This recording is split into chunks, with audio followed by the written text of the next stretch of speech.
Ladies and gentlemen, esteemed partners and our valued AmCap team members, today we come together to honor our veterans and express our gratitude for their immeasurable sacrifices. Our veterans, who have faced unimaginable challenges and adversity in the service of our nation, serve as a powerful source of inspiration and strength. Before we begin our Veterans Day presentation, we want to take a moment to pay tribute to veterans in our organization.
We want to express our deep gratitude to our employees, partners, and clients who have served in the armed forces.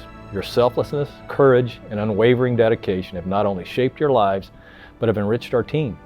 Your experiences, leadership, and values continue to inspire us, and we are proud to have you as part of our AmCap family. Your service is a source of pride, and your presence enriches our industry in immeasurable ways. Thank you for your commitment and sacrifice. This year, our gathering takes on an even deeper meaning as we acknowledge that the mortgage industry, like many others, is facing unprecedented challenges. The current economic landscape has presented hurdles that many of our team members have never encountered in their careers. In the spirit of honoring our veterans and in light of the unique circumstances we find ourselves in, we are privileged to hear from an exceptional individual, Chad Robichaux, who has faced adversity and emerged victorious on numerous fronts. Today, as we reflect on our own challenges, let's draw inspiration from Chad's experiences and wisdom. Chad's journey from the battlefield to the boardroom is a testament to the human spirit's ability to overcome adversity. He has not only conquered formidable obstacles, but also dedicated his life to supporting others on their path to recovery and success. Chad's experiences are rich with lessons on tactics, techniques, and strategies for conquering adversity, and we have the privilege of learning from his insights today. So let us pay our respects to our veterans and let us open our hearts and minds to the lessons that Chad has to share. In the face of uncertainty, let us come together as a resilient and united team, ready to apply the principles of strength and determination and unwavering commitment to overcome the challenges before us. I'm honored to have Chad Robichaux with us to share a unique perspective on the importance of supporting our veterans and to inspire us with a story of resilience, hope, and the enduring spirit of service. Please join me in giving a warm virtual welcome to our distinguished guest, Chad Robichaux. Chad, as I think everybody realizes, that one of the biggest challenges that our veterans face is transitioning back into that civilian life. I think it might be helpful to certainly our audience. Tell us what some of the challenges and how you overcame them when you were going through that process. Yeah, it is, and thank you guys for caring about that at AmCap. the veteran community has this. When you're in the military, you have this clear mission, this clear purpose. You have camaraderie. There's a lot of things built into the culture of the military that when you transition out, it's not just changing jobs. And then there's the hardships of military service, especially for those who deployed to combat or did difficult jobs. So there's so many challenges, and they result in some really terrible things, such as the veteran suicide rate. Everybody knows the number to be 22 a day.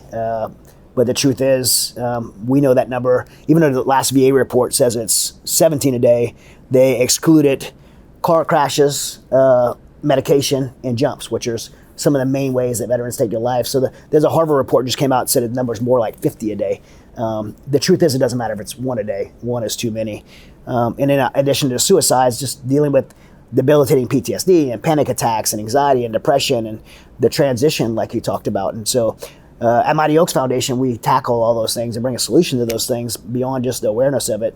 But it began for me with my own experience. I came home I did 8 deployments to Afghanistan in special operations, and I came home and dealt with those same things myself. I had debilitating panic attacks, anxiety, depression. I lost 15 friends over my 8 deployments, and had some very, very difficult times in the work that we did. And so the time coming home for me was, not just the transition of going from 14 years in special operations, very mission focused, but it was dealing with the panic, the anxiety, the depression, and also dealing with a real sense of shame.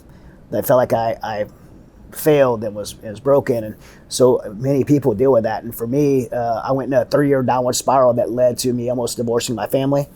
And finding myself separated from my family, alone in an apartment, and where I made an attempt to take my life in 2010.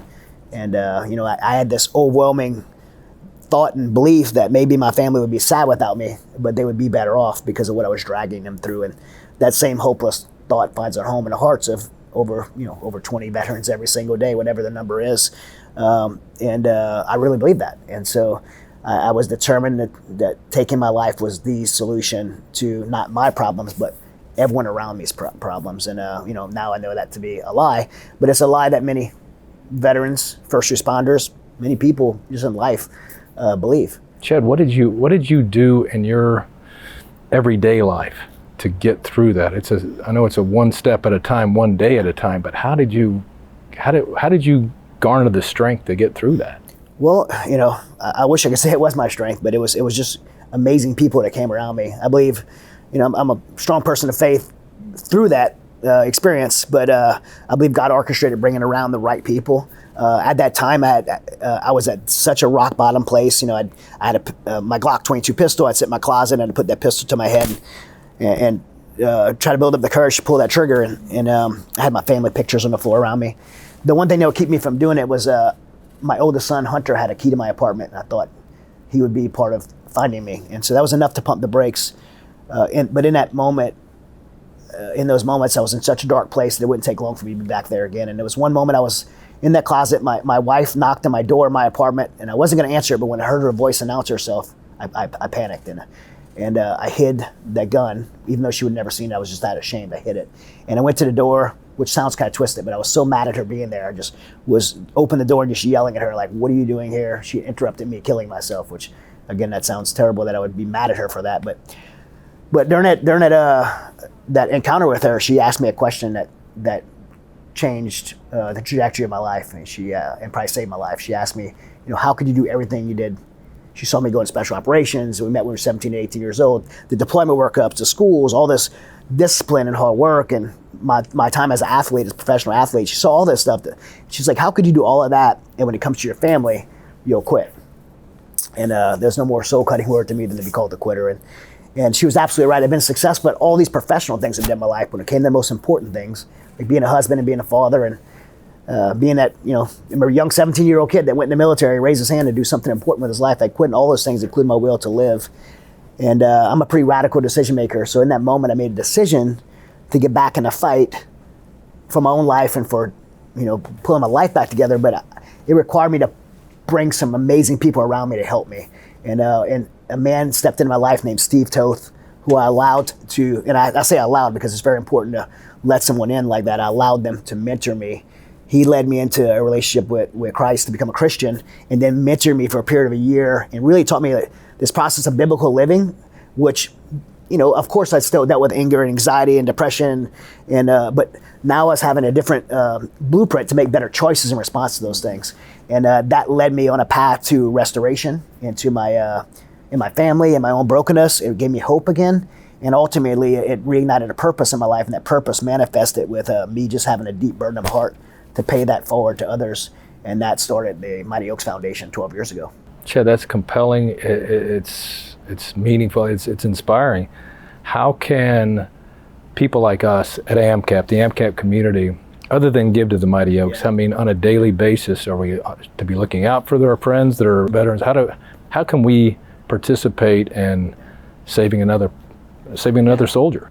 Well, I mean, and again, with the giving, you guys do, and you guys have been a very strong supporter of us financially, which is, we do $8 million a year in programming. So financial partners like AmCap make what we do possible. We have 4 programs that we do. We do a resiliency program where we go speak to active duty bases around the country, and I've spoken to over 500,000 active duty troops on bases around the world.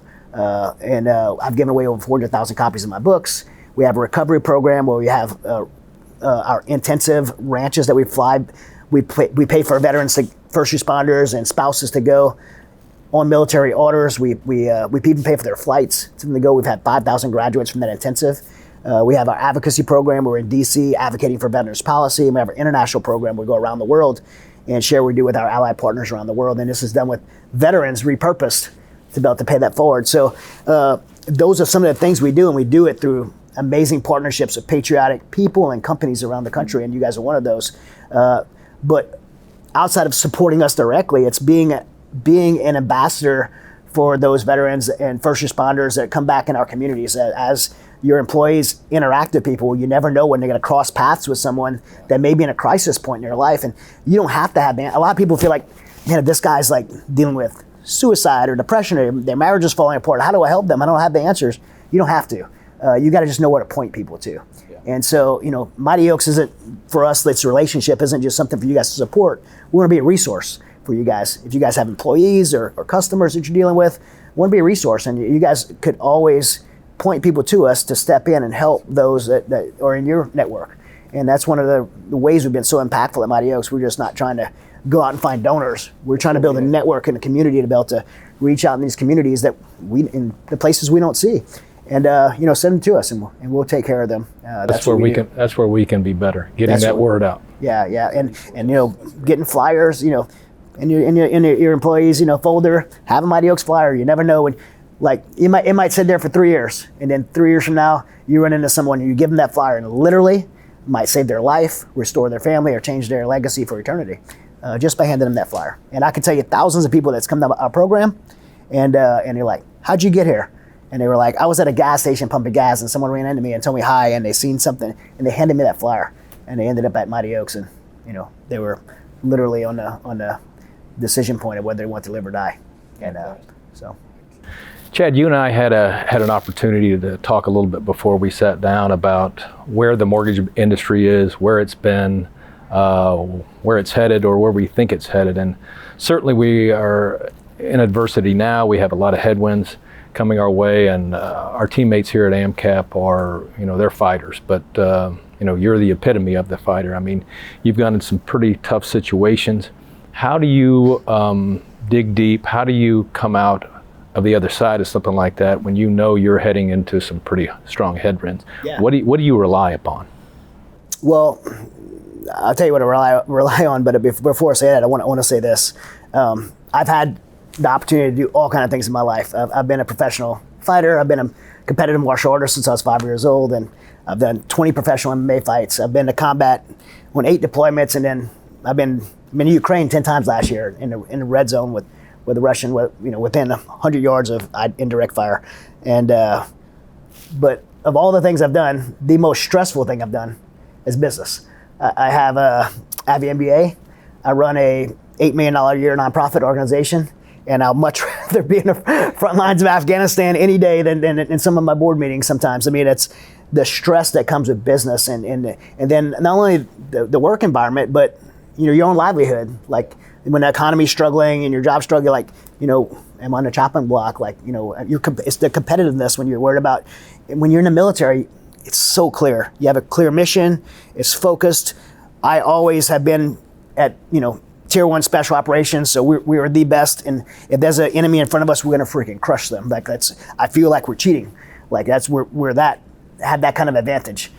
So I don't always feel that way in business. It's tough. So I can relate to the stresses, and I don't want anybody to think that my experiences in combat is harder, because that's just not true. Everyday life is a lot harder than combat sometimes, and so the stresses come there. For me, now, knowing what I know now, my faith is a big component. I teach at the military all the time right now. I've been around the military for 30 years, and one of the things I teach when I go around is the military calls it the 4 pillars of resiliency. Mind, body, spirit, and social. Being mentally tough, being physically fit to do your job, socially surrounding yourself with the right people. You can't always pick who you're going to work with. You can pick who you let speak in your life, and that's important. And then having a strong spiritual foundation. Those 4 things are extremely important. And when I went to combat the first time, I had 3 of those. I was mentally motivated. I knew my job very well. I was in the right mindset. Physically, I was in the best shape of my life. Socially, I was with the best Tier 1 special operations unit in the world, arguably in the world. But spiritually, I had to wear a Christian stamp on my dog tag, but I had a pretty weak faith, pretty shallow faith at that time. And I believe that left a giant hole inside of me that I filled with anger and bitterness and rage. And that led me down a dark path that I talked about the result of that earlier.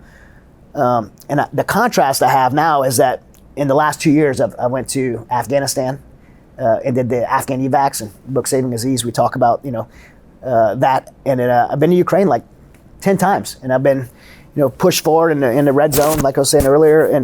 And now I feel like I have those 4 pillars in my life, and it's really, I've been teaching that in theory for years now, but now I actually got to put it in practice. And I remember flying. When Aziz, we're going to get Aziz, and if anybody's not read the book Saving Aziz, Aziz was my interpreter for 8 deployments, and he saved my life multiple times. I lived in his home, like I didn't live on base, and I lived with him. I held his babies when they were born, Mashuda, so he's family to me. And when the Afghan withdrawal happened, I was going to get Aziz and his wife and kids. So we put together a team to go get him, and that was a decision that I made to go get my friend. That led to God orchestrating a miracle that allowed us not only get Aziz's wife and 6 kids, but 17,000 other people. So when we were doing that, I really was like, I wasn't thinking about like a decision, am I going to? I was doing it. But as we started going there, I started thinking like, I'm about to inject myself back into an environment where I buried 15 friends, I had my house blown up, I was abducted by a foreign intelligence agency, and all those things resulted in me having like debilitating panic and anxiety to the point to where I tried to take my life. Like, I'm gonna inject myself back in that environment. And do I wanna subject myself to that?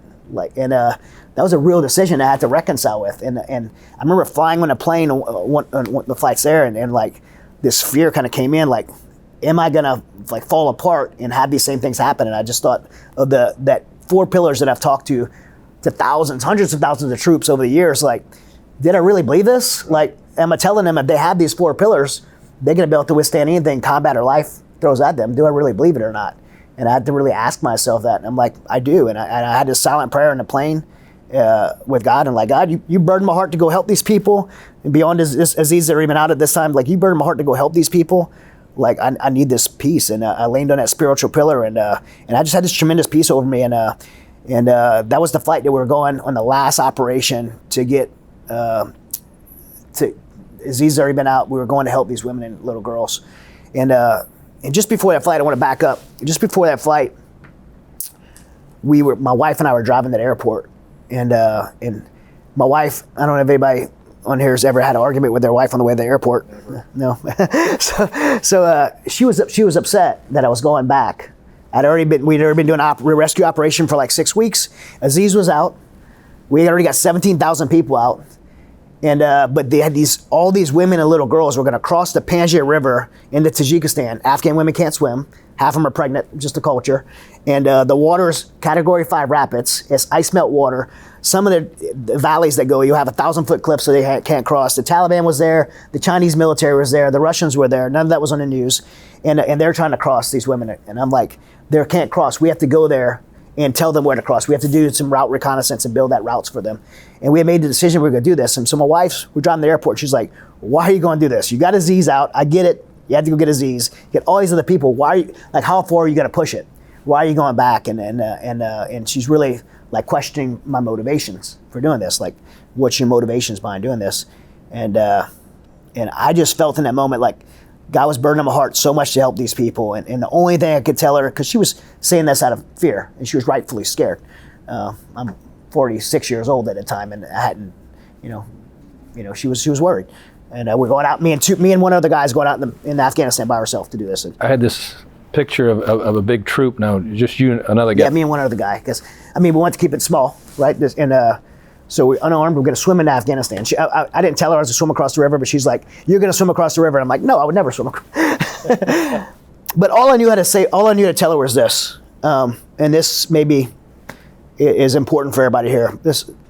All I knew to tell her was this: what if this was us? Like, what if it was our sons that'd be forced into madrasas to become terrorists? What if it was our daughter, Haley, that'd be forced to be a sexual slave for the rest of her life, as young as 9 years old? These little girls are being sold off as young as 9 years old to 50-year-old men. What if it was our daughter? Wouldn't we be praying that someone, somewhere, will come and help us? I know I would be. And I just felt in my heart like somebody out there, some parent is praying that someone will come help their daughter. And, was my wife scared? Yeah. Was I scared? Absolutely. It was scary. I mean, the Chinese special operations were there, Russians were there, Taliban was there. We were within 50 yards, me and Dennis swimming across the river. It was scary, but on the other side of the river was something way more important than us being scared. It was these little 9-year-old girls. So we felt like if God was opening a door to do it, we had to do it until that door was shut. So we just kept moving forward and did it. And we ended up over 10 days, we did 90 miles of border reconnaissance. We built 6 routes to get these women and little girls across. And I really didn't reconcile like all that until this past year when we were in Ukraine. I was in Ukraine with this guy, a teammate named Sea-Spray. He's a special forces guy and was part of our CIA's ground branch paramilitary unit. Amazing human being. And he and I were been a 2-man team in Ukraine. And we were out and we were about 2 hours past the Russian line in a place called Izum that the Russians had occupied for like 6 months. And we had just helped there. And I was we identified these mass graves where there was like 1,400 people in these mass graves. And the reason we identified it is because the concern was that Ukraine was making up stories to get extra money from the U.S. government, and they wanted us to look at it. And so we did. And during that time, we got caught up in this indirect fire, and the Russians collapsed the line behind the Ukrainians, and we had to be with them when they fought their way back out. We're coming out, and I hadn't slept in days, and I was really irritated. And the Fox News lady was like, she was being kind of like rude with me because, she didn't believe a lot of the stuff with Ukraine and didn't believe. And by the way, like, I don't know if you even want to keep this on or not, but I personally don't believe that we should send hundreds of millions of dollars to Ukraine. But because, everybody's like, why are you out there helping? Because Zelensky's corrupt. And I'm like, yeah, Zelensky's corrupt, and so is every other politician since the beginning of time. Like, why are we surprised by that? Right. If you let your politics get in the way of your compassion for people, you should probably change your politics. Like, I'm not there for Zelensky or President Biden. I'm there to help these people. And so that's what I was telling the Fox lady. She was being real. I was tired. I was being ugly to her. And she's like, why are you even there? And I'm like, because it's the right thing to do. And then she asked Sea-Spray, is it worth it? And he immediately said, it doesn't have to be. And those words that he said reconciled, I think, everything I've done in my life.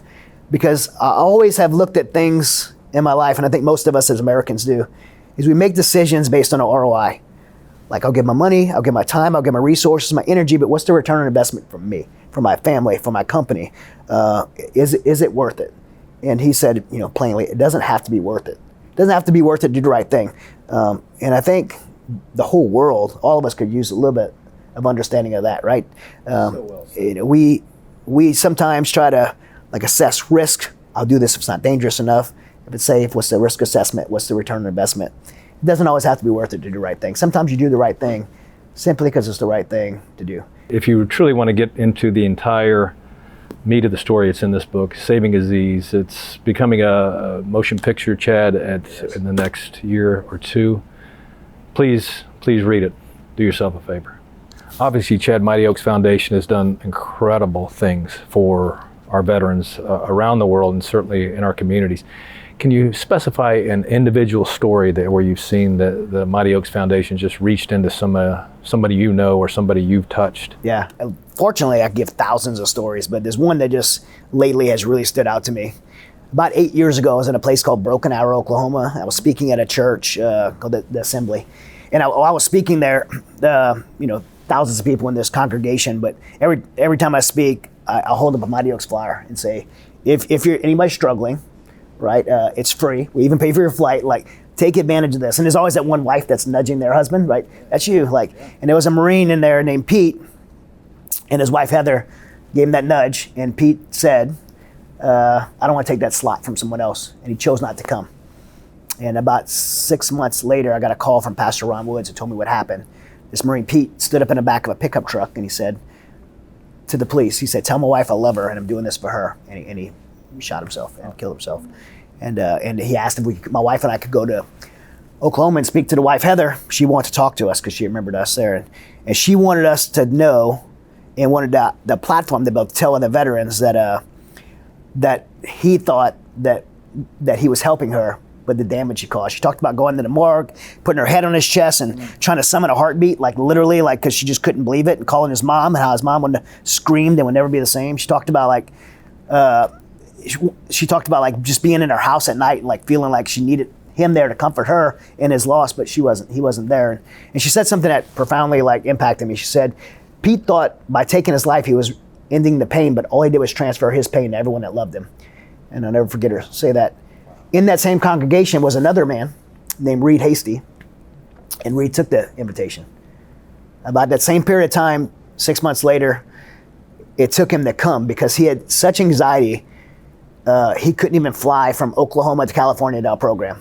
It was that hard for him to get on a plane. He would spend every week or so, he'd go to the VA inpatient and be behind the glass door where he says how humiliating it was because he was a sergeant, he was in charge of people, he was in charge of millions of dollars in equipment, but he wasn't even trusted with his shoelaces, and how humiliating that was for him. And so we finally get him to our program. I remember this, a guy that couldn't even fly from Oklahoma to California, comes to our program, has a incredible faith encounter, becomes a Christian, decides to come back to our program, joins that church, becomes a team leader for us, then over the years becomes a team leader at trainer, starts training out team leaders, and then goes back to Oklahoma and starts what we call an outpost, this local community outpost.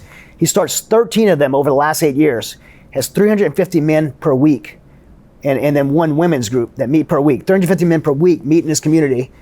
And then he starts recruiting people to come to Mighty Oaks for our first responder program.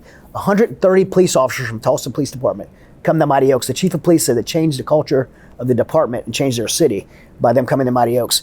One person made the decision to do that because he chose to say, I need help. I'm willing to do the hard work, to be vulnerable and go get help. And he's changed his community. He's changed the world. And this last year was a full redemptive experience for me because I put our international team together to go to Ukraine, and I'm going to Ukraine, and this guy who couldn't fly from Oklahoma to California flies with me to Krakow, Poland, jumps in a van.